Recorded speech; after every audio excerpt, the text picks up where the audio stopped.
Welcome to the Scale Up Valley podcast, where we bring the best founders and investors to help you scale a business from 1 million to 1 trillion. Today's guest is a very special one. It's completely outside of our typical guests, and that's on purpose. I think that you will have a lot of fun with this episode. So it's with great pleasure that I announce and I present Michael Altshuler, a global keynote speaker and executive coach. Michael, welcome to the show. Thank you, Mike. It's a pleasure to be here. Thank you for having me on the show. And by the way, 99% of the people in the world, even though you speak a different language as a native tongue, Portuguese, 99% of the people in the world could not pronounce my name as well as you did. My hat is off to you.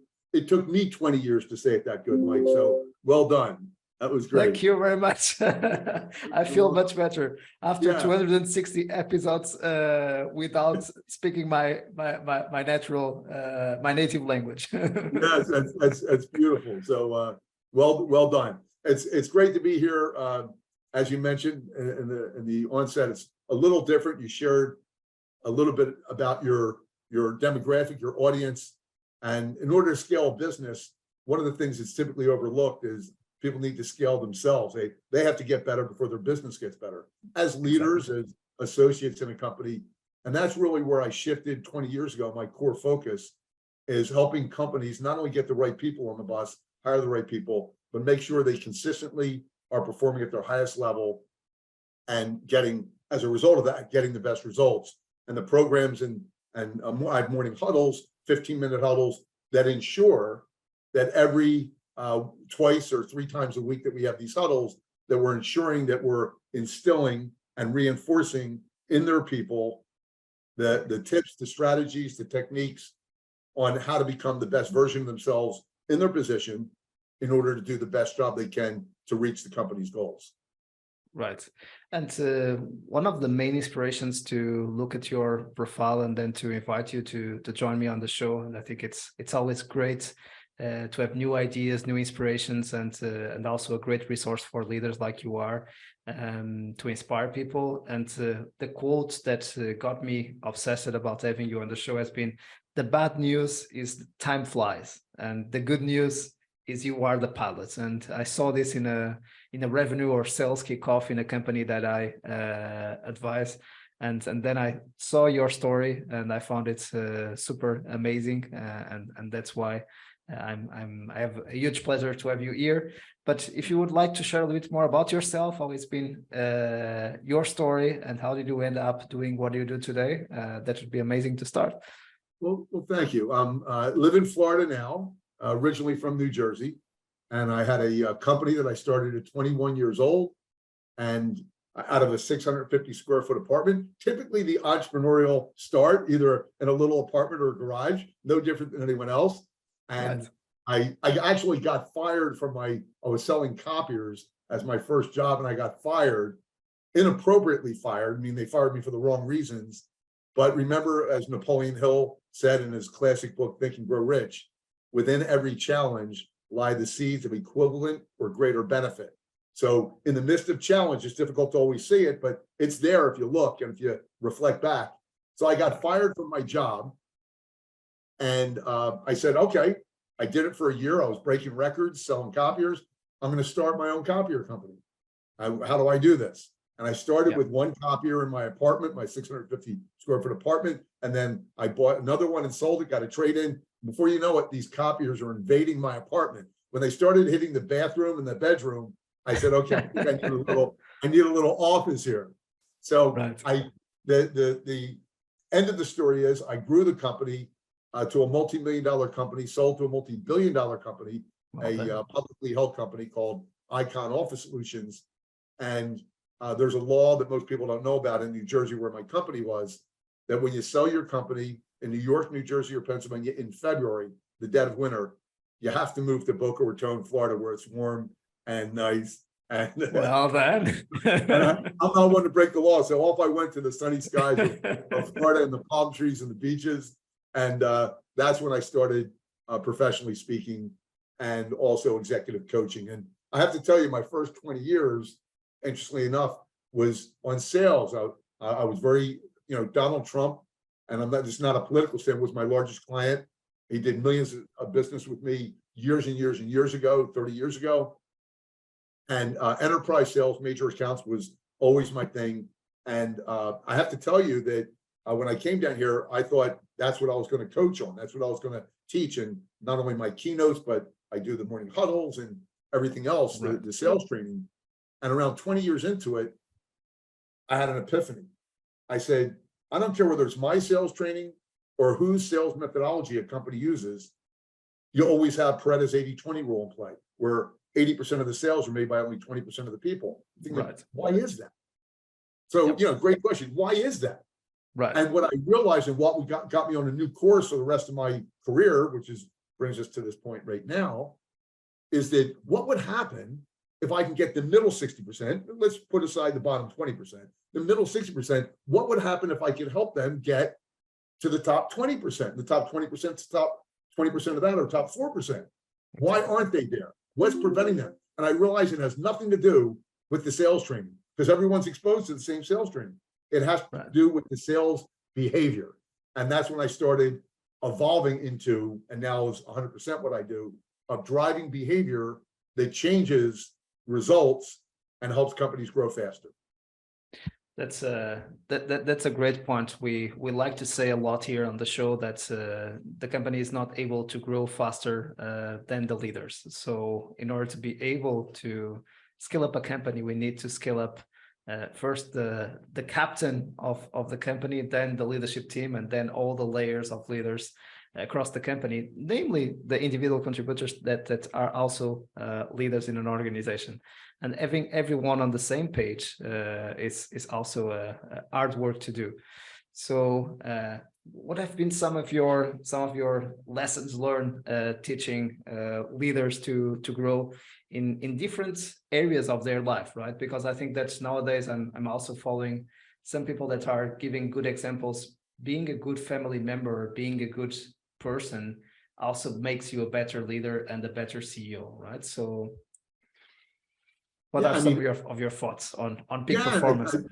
That's a great question. And there's so many elements that are kind of behind the curtain. So when I pull back the curtain for my clients, executive clients that I have that have, $600 million companies, larger, some smaller, and leaders that I work with, what I found was no one can see their own blind spots. So we get that. And in order for anything to get better, they have to get better. So we cannot produce and be better unless we get better first. Gandhi said, be the change that you wish to see in the world. We have to be the change. And the saying that goes along with that is, we are human beings, we're not human doings. We have to be more before we do more, before we have more.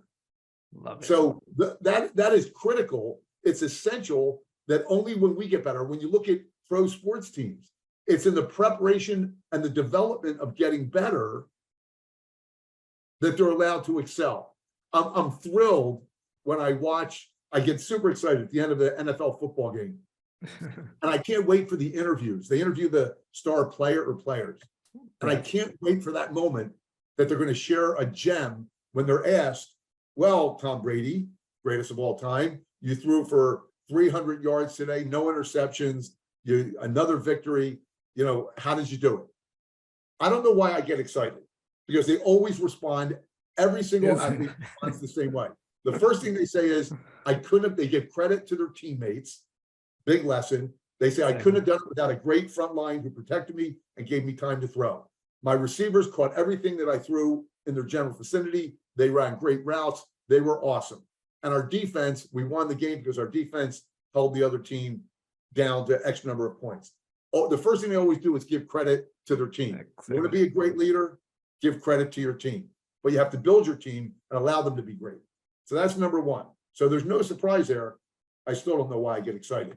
The second thing they say is, and let's say they're having a great season, and let's say they crush the other team, and they say, well, you're on a roll now, you're doing great, your team is going to the Super Bowl, let's say it's the Eagles, I'm an Eagles fan, you're going to the Super Bowl, they say, you must be happy as could be.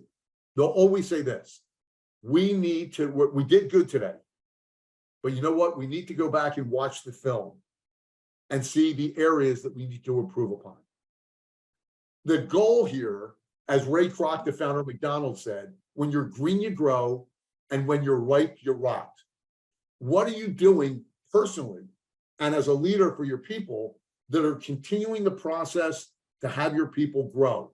When they grow and get better and transform into the best person and leader or salesperson, whatever position they have, into that best person for that role and continue to elevate their game, and they can do that consistently, you have processes in place to allow that to happen. My huddle would be one of those things that I help companies do that.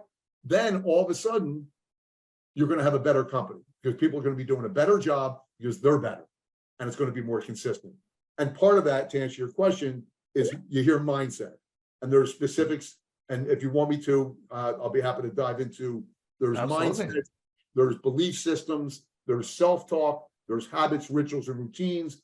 You mentioned what you do at home, your values. You know, if you don't stand for something, you'll fall for anything. What do you stand for? What are the principles that your company stands for? And if that's not who you are, if you're not measuring that, doing your own evaluation, what Zig Ziglar used to say, a checkup from your neck up, and saying, hey, am I living my values? Am I aware of them? Am I clear on them? Am I intentional and doing them every day? It's not going to be done. You need to, you inspect what you expect, not only with others, but with yourself. So I would say it all starts with the guiding principles of a company. You say, what's the overarching, thing that a company needs to first look at? And that's their vision or mission statement. That's who we are. It's why we do what we do. It's the type of people we want to bring in and attract. It's the value we deliver and why we deliver that value, how we differentiate ourselves in a crowded marketplace. So Zig Ziglar used to say there's two types of people in the world: wandering generalities and meaningful specifics. The wandering generalities let the tide of life take them wherever it takes them, and meaningful specifics say, this is who I am, this is who I want to become, and this is the roadmap, the blueprint on how I'm going to get there. And the truth of the matter is, I have 5 values that guide my life. This, first and foremost, to honor and serve the Lord with everything I think, say, and do. Be the best husband to my amazing wife, Emmy. Be the best dad to my amazing son, Kyle, and my 2 amazing stepsons, Dex and Julian. Number 3, to serve others with the gifts, or number 4, to serve others with the gifts, talents, and abilities to make an impact in other people's lives. And the last one is to be in the best mental, physical, and spiritual shape to serve my other 4 values. If any leader or any person is not clear on who they are by core values, they're going to be wandering around. They're not going to be clear on, was I who I was supposed to be today? How do you rest your head on the pillow at night saying, yeah, today I lived according to who I said I am and I want to be? And that, it all starts with that. And the mission and vision of a company, it starts with that too. Am I living that mission out every single day? Do I exemplify? We don't want customers. We want zealots and ambassadors and raving fans. How do we reverse engineer and make that happen? Our people need to feel that, be that, and do that. Absolutely. And you have an amazing story about resilience that is an important trait for any leader, that you shared about your kids, the way your kid convinced you to buy a small gift. So I've been seeing some of your videos and past talks, and I really enjoyed that story. I think that the audience will have fun as well. I appreciate you bringing that up. It's probably my signature story, and I tell a lot of stories because I learned we can learn so much from kids. So Absolutely. If you've been blessed with kids, or if you have nieces or nephews and you're listening to this, or if you ever saw a child, that covers everybody, right? You'll be able to definitely relate to this, that, certain things that we possess as children, we lose as we become adults. We lose our belief that anything is possible by failure. Failure tells us we're not good enough. People tell us we're not good enough. And we give meaning to that and say, okay, you'll only get as far as your beliefs. Right. As Henry Ford said, I throw a lot of quotes out there because I think they're meaningful and short, is whether you believe you can or you believe you can't, you're right. Your beliefs dictate who you are and what you can become as far as how great you become. And we all put limits, some more than others. So there's empowering beliefs and self-limiting beliefs. what happens when we fail, we start giving meaning to that failure, that we're not worthy, we're not good, or other people tell us, and then we don't try anymore. Well, kids try. When a little kid is 2 years old, is months old and tries to walk, or she tries to walk for the first time, and they fall 500 times. Do they ever say to themselves, hey, you know what? This walk not good at it. not a good idea. No, they never give meaning to the fact that they can't walk. They just keep trying. So that's the lead in. So why did we lose that as adults? One of the core foundational principles of success, and I have a couple of podcasts as well, and I'm friends with the original shark from Shark Tank, and people that have had huge companies, billion-dollar companies. And what I've learned as success leaves clues, as you know, and there's a common denominator of success, is that, believe me, and you know, everyone listening to this, is that success is built on failures. That's what we build. It's on misses, not on what works, because eventually it will work. Whether you look at Edison's example with the light bulb, the stories go on, or Henry Ford's going bankrupt, the stories go on forever in terms of how those that are super successful failed their way to success. So Marty Seligman, a top behavioral psychologist, who's friends with Dr. Carol Dweck, who I had the good fortune of speaking with. We hear about mindset, and she literally wrote the book called Mindset. She is the professor of psychology at Stanford University. She and I talked, and because I told you about mindset, I wanted to get it really from the horse's mouth. I said, what is mindset? She talked about growth and fixed, and she talked about a conversation and a collaboration with Dr. Marty Seligman on the subject of persistence and resilience. Mm-hmm. And the outcome of this study that Marty Seligman did was this, that persistence and resilience are twice as important to success than talent and IQ, which in my case is a very good thing. I wasn't the sharpest tool in the tool chest. I join you as well.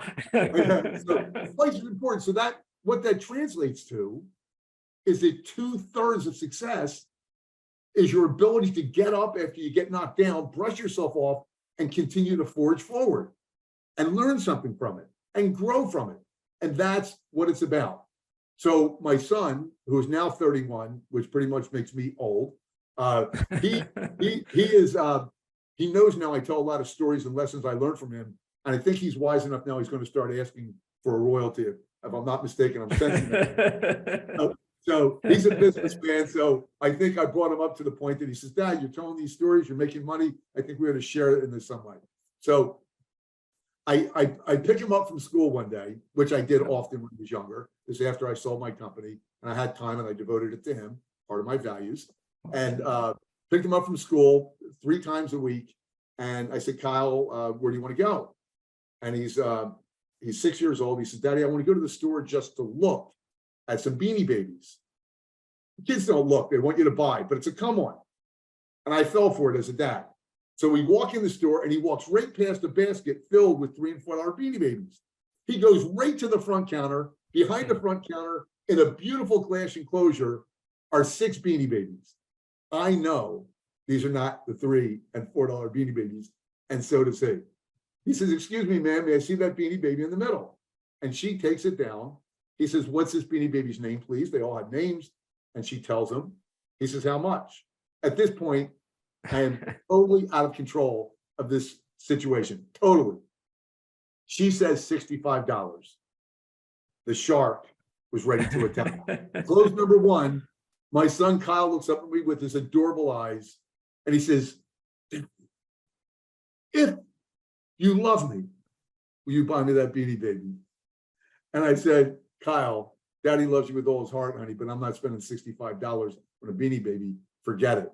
And we walk away, and we're 2 feet away from the front counter, and he does what melts every parent. Close number 2 right there. He wraps his tender little arms around my leg. Again, he adoringly looks up at me, and he says, Daddy, I love you so much. Won't you please buy me that Beanie Baby? And my heart is melting at this point. And I stooped down to his level, and I looked him in the eyes. I said, Kyle, you know Daddy loves you with all his heart, but I can't buy that Beanie Baby for $65. I'm sorry. And we make our way, and we get to the middle of the store. I can see the exit door in the distance. It's like scoring a winning touchdown in the Super Bowl for me at this point. and I'm holding his hand, and he breaks free of my hand, and he starts stomping his feet hysterically on the floor, screaming, "Buy me the Beanie Baby, buy me the Beanie Baby." I call this the make the scene close. Now, we've seen kids have temper tantrums in stores. Intuitively, they know that in order to stop the embarrassment of the scene they're making, a parent will buy it. How they know this intuitively is just brilliant and amazing. And that's why they do it. They know if they do that, you'll buy in order to stop that embarrassment. I got down at his level again. I said, "Kyle, stop this behavior. It's not going to work. I'm not buying your Beanie Baby." He immediately stopped. Close number 3. I'm a sales trainer at this point. I'm super impressed. I'm ready to hire him for my company. He now, I hold his hand a little tighter. He breaks free of my hand again, and he plasters himself against the wall. I think, what am I in for here? He says, I go up to him. I said, "What are you doing, Kyle?" He says, "Daddy, I am not budging an inch until you buy me that Beanie Baby." He is applying the physical action clause. It took me 10 years to learn that I have to physically remove him from the property in order to prevent the sale from happening. That's page 602 of the expert closing book. How we knew that, I have no clue. I have to physically take an action to prevent the sale from happening. That's like you starting to write out an order for someone and filling in information. They have to stop you in order to prevent the sale from happening. He's applying that on me.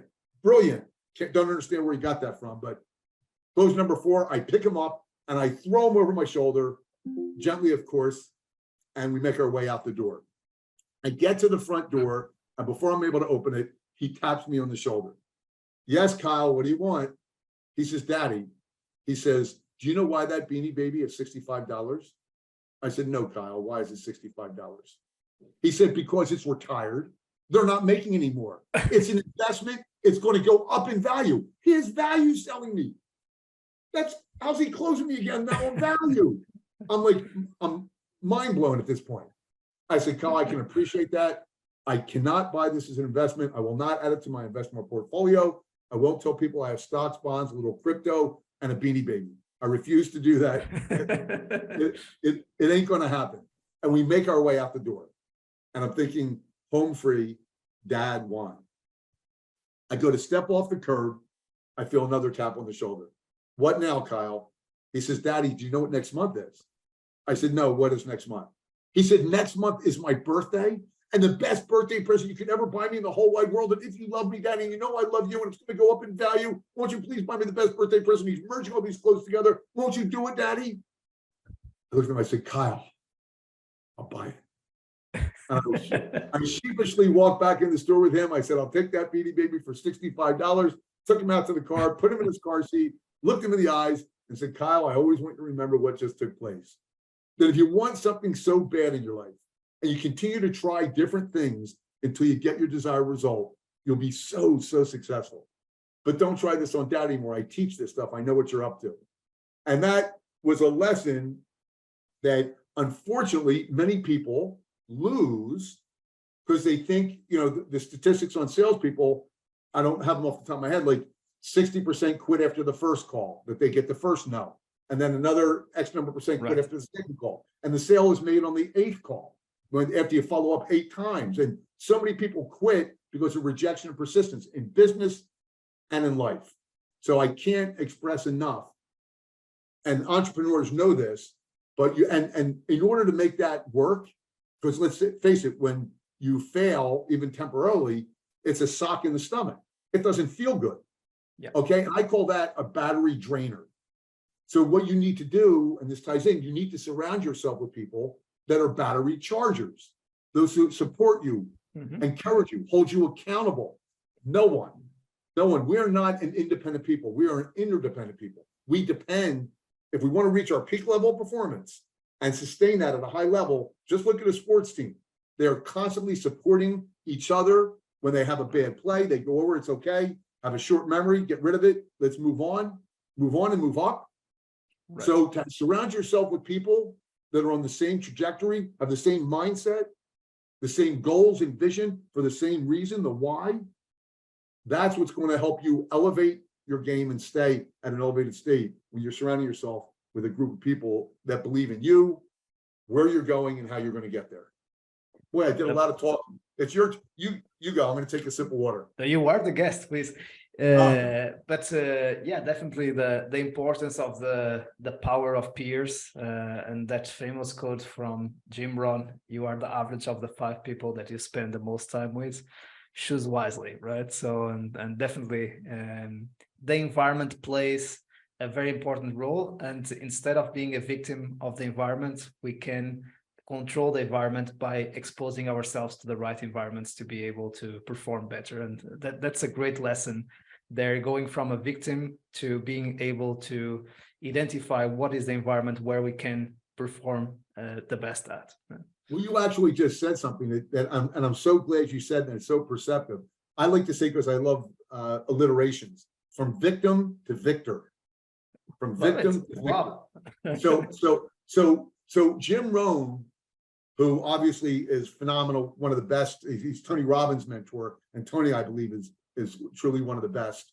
And I get a lot from him and Zig Ziglar. Those are the people who really influenced and shaped how I deliver my content. Zig is fun, and I like the fun and tells great stories. Hopefully, I aspire to be like him. And Tony understands human behavior, and I love that he goes deep. And that's what I do, in a simple way, in a way that people can understand and then execute on, which is, all that matters. But you said something that adds to Jim Rohn's quote, because Jim got it half right. I mean, it's 100% correct, but it's only half the story. And here's why. He said, in essence, we're the sum total of the 5 closest people we hang out with. True. No argument, 100%. Okay. However, we also are the sum total of what we hang out with. And you said it perfectly. And I appreciate you saying that, Mike, because when I coach people, I say, what does your environment? And I'm here to tell you, I believe the environment is as important and perhaps more important than the people. And here's why I believe that to be so. I coach some of the executives I work with on health and fitness. I heard a great Indian proverb the other day. Remember, I'm a huge quote person. I share these with people all the time because I think a few words can have huge meaning. The Indian proverb said this, American Indian proverb. It said, a healthy person has 1,000 wishes. A sick person has 1. So you can't, if part of your values, remember the last value that I have is to be in the best mental, physical, and spiritual shape to serve my other 4 values. If my tank is empty, I can't do what my other values are. Right. When you fly on an airplane and the flight attendant is giving instructions, they say, in the event we lose air pressure, an oxygen mask is going to drop down. And if you're sitting with a child, put it on yourself first. Counterintuitive for a parent who loves their children to the ends of the earth.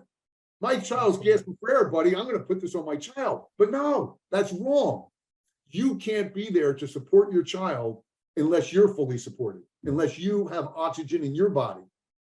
So it's so important that we take care of ourselves first, that we love ourselves first, that we're healthy and full of vitality, and we think clearly. Well, all those things aren't going to be true unless you take care of yourself with what you eat and what you do workout wise, exercise wise.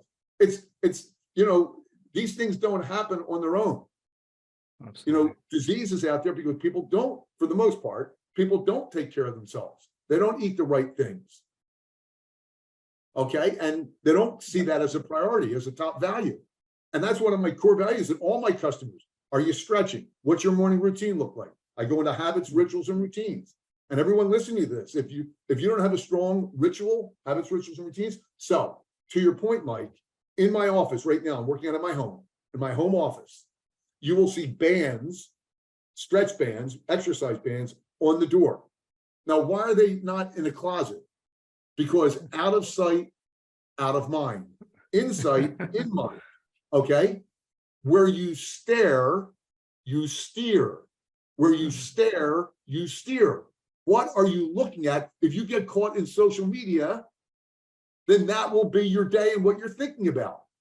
Thoughts are things, and that's a whole nother subject about self-talk and the 50 to 70,000 thoughts that go through our head, 65% a day, 65% of which are negative.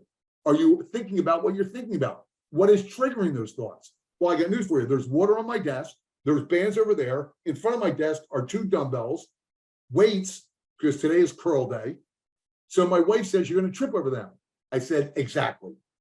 Put things in your path that you will trip over, that will remind you, that will poke you in the forehead and say, you got to do this today because you said it was an important part of your life.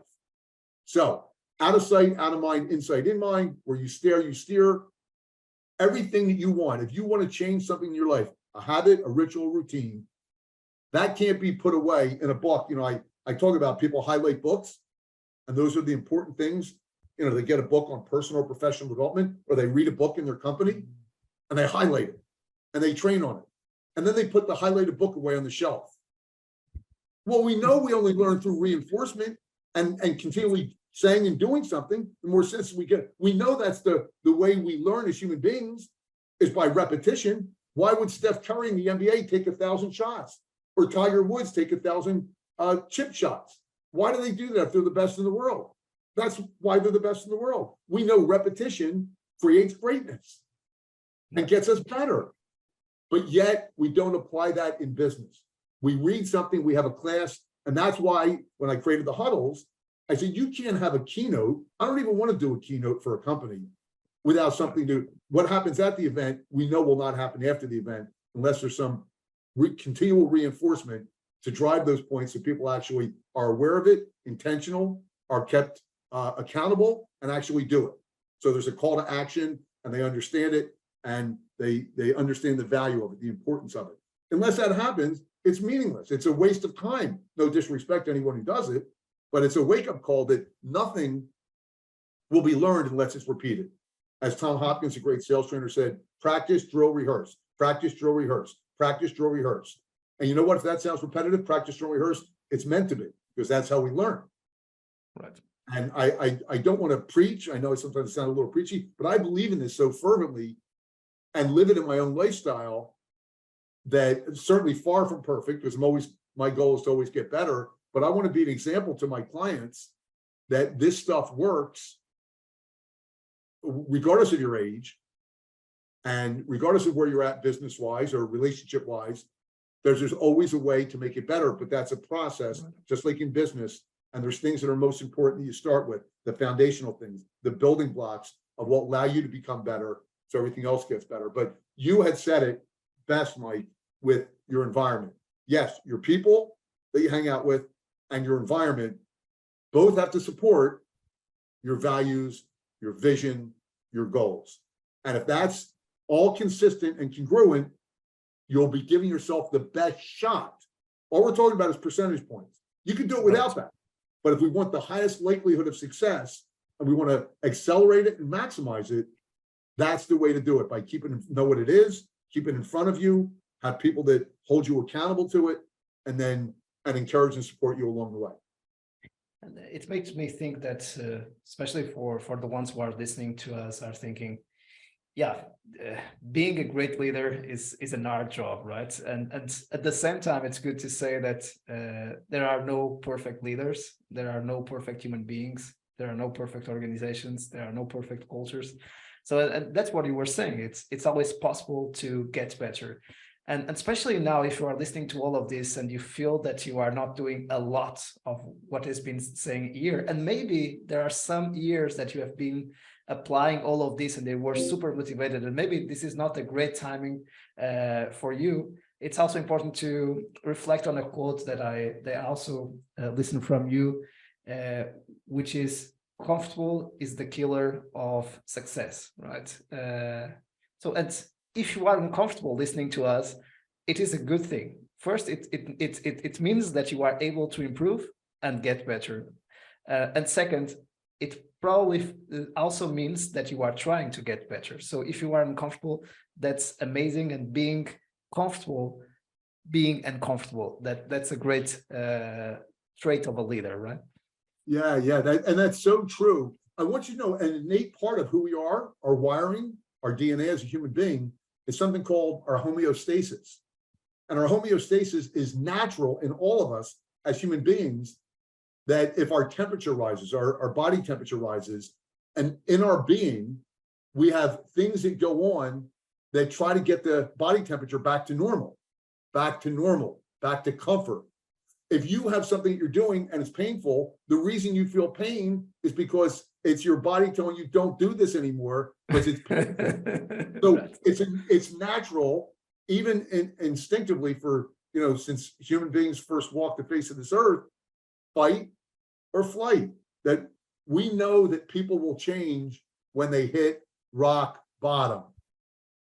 Okay, so comfort is indeed the killer of success. And unless you will never start working out, you'll never start eating better unless you really, and if you think about any time you ever went on a diet, you went on a diet because you say, you know what, I look like a fat crap. I look fat and disgusting. And I had a customer tell me that. And I said, no, you look actually worse than that. And he said, I shouldn't be saying that. I said, no, you should be. I said, there's two drivers in all human behavior: avoidance of pain or gaining of pleasure. Pain is the greater of the two emotions. That's why people change, not when they can see the top, when they hit rock bottom, when it's excruciatingly painful. Here's the thing: when you can create pain around your why, as Simon Sinek said, the bigger the why, the bigger the try. You say, why must I change now? Not, watch the language used, not I should change now, or I'd like to change now. Watch those words you say to yourself. I must change now. I'm going to change now. In fact, I'm changing on this date and I'm going to be doing this. Okay, then get accountability partners and to hold you accountable to that. And that will just totally drive your execution and your actions to the next level with an accountability partner. All studies show that. It's crazy how much having an accountability partner will help. But here's the thing: when you feel that pain and that pain gets great enough, that's when you are driven to take action. And what happens when you get off the diet, interestingly enough, is you don't look so bad and feel so bad anymore. So you start cheating a little bit and you get back on that cycle. Okay. Right. So here's what I did. I coached my stepson. Okay. Remember, I share with you, where you stare, you steer. So you want those painful, whatever you want to change in your life or in your business, remember, you need to change it as a leader. How do I get better as a leader? I read this in a book, but I'm not doing it. Okay, how do I do it? Well, first of all, I have a little note here. Put a little note. So you want to keep a note in front of you. And it could be on where you look often, on your computer screen, on a mirror, on a refrigerator. And my stepson came up with the best idea. My stepson is in a situation, he gave me permission to say this, that his income is not matching his expenses. And he loves living he's in a beautiful apartment in Virginia. And I told him that in 1 year, based on where things are going, in 1 year, he's going to be kicked out of his apartment. He won't be making enough money, and he'll be living in a place, he's very clean, in a place that is dilapidated. He's going to be living with 5 other people, and he doesn't like living with a lot of people because they're not clean like him, and he hates the noise. And I said that, and we went online. This is great. This is just like a few weeks ago. We went online and picked the most disgusting picture, he and I, of a place that's disgustingly dirty and cluttered and everything that he hates, he despises, that turns his stomach. And the more it turns your stomach, the more likely you are going to change. But what happens if that's a distant memory, in the moment when you're thinking about, should I do this or shouldn't I? Should I work out or shouldn't I? If you're not thinking about that disgusting person you feel like or look like, you're not going to do it. I'd rather sit on the couch and have a beer. Who wouldn't? Of course. And watch TV, watch a sports game. So he put as a screensaver on his phone that picture. And I gave him an app that you can put a text with the picture, and it says, in 1 year, I'll be living here unless I cut my expenses and get a second job. And that's it. And how many times do you look at your phone? How many times do you look at your phone every day? And every single day, 10, 15, 20 times a day, and this is what he said I coach him every Saturday at 10 a.m. What he says to me, he says, Mike, I can't tell you how much money I saved this weekend because I went to look at my phone. Damn, I saw that picture. He said, I hate it. I hate the way it makes me feel. And I also love it because it's changing my behavior. And I think that's a great lesson, a great hack on what we need to do to keep those images in front of us that are devastatingly painful, that we know with certainty and reality, they will happen. If you smoke, know with reality, that's why commercials on TV about smoking now are no longer smoking could be detrimental to your health. No, it shows mothers dying with tracheotomies and kids catering to their mother. The more painful they can make that look, the more likely people are going to look at that and say, that could be and more importantly, will be me unless I change and begin changing now. And that's how we change, by creating that. And if the pain's not there yet, you can create that pain, that you know it will be there, and that will drive you to a new behavior and a new and better life. Michael, we are getting, unfortunately, to the last segment of the show, because I can feel that we could stay here for hours and with so many things to share, having a lot of fun. But we always ask to our guests a set of 3 quick self-reflective questions, and I'd like to have you joining and sharing your experience about those as well. Sure. So if you'd have the opportunity to have a coffee or a tea or something healthy with yourself at the beginning of your career, what advice would you offer to your younger self?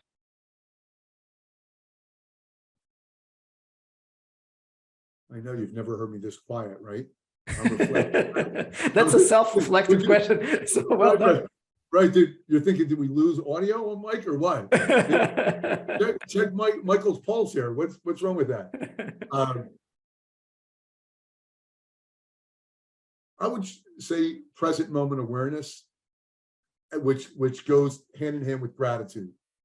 Be grateful every day for what you have, for the blessings you have. Especially when we put things in perspective to other people. You look at Turkey and the horrific earthquake they had, and people that live in Haiti. I mean, we were so richly blessed, and our problems are so minuscule compared to the rest of the world. And I got that later in my 50s and 60s. Just wake up every day and be grateful and thankful.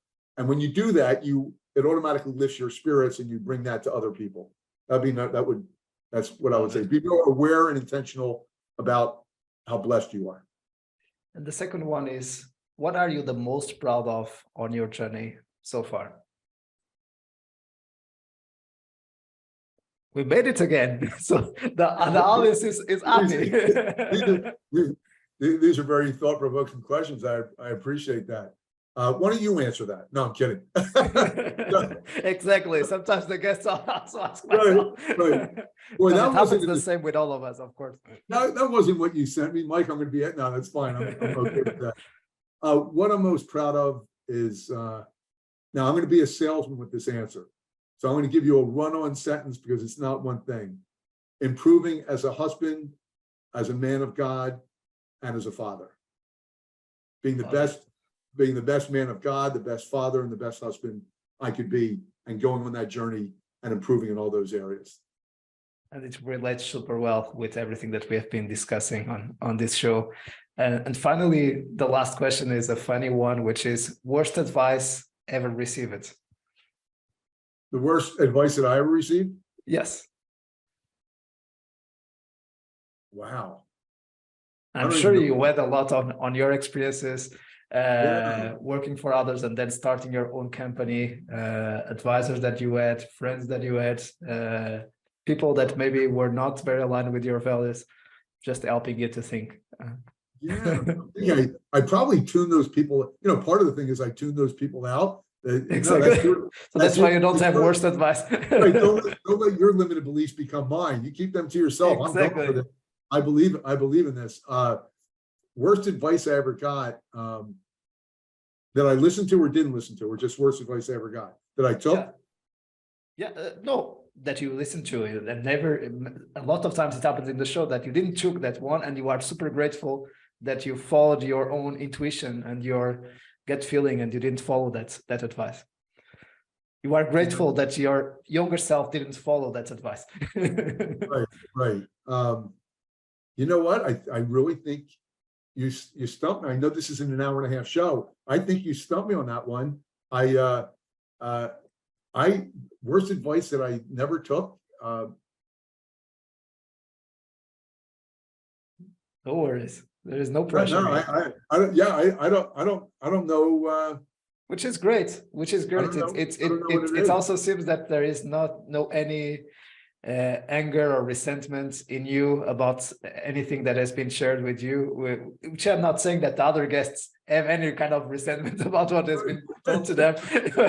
I'm not putting anyone in in the line here. If it was something I could have learned from, I remember those things. I tell people that, life is like being in your car. There's a river mirror and a windshield. The river mirror is to look at your past and the things that you learn from, and also things that were good, positive memories, but it's small. There's a reason it's small. There's a reason the windshield is large, because you want to be thinking forward and going forward. And Right. that's where I project all the time is, what can I do moving forward, but still having the rearview mirror there, knowing, and the steering wheel and the gas, where am I turning? How fast am I going?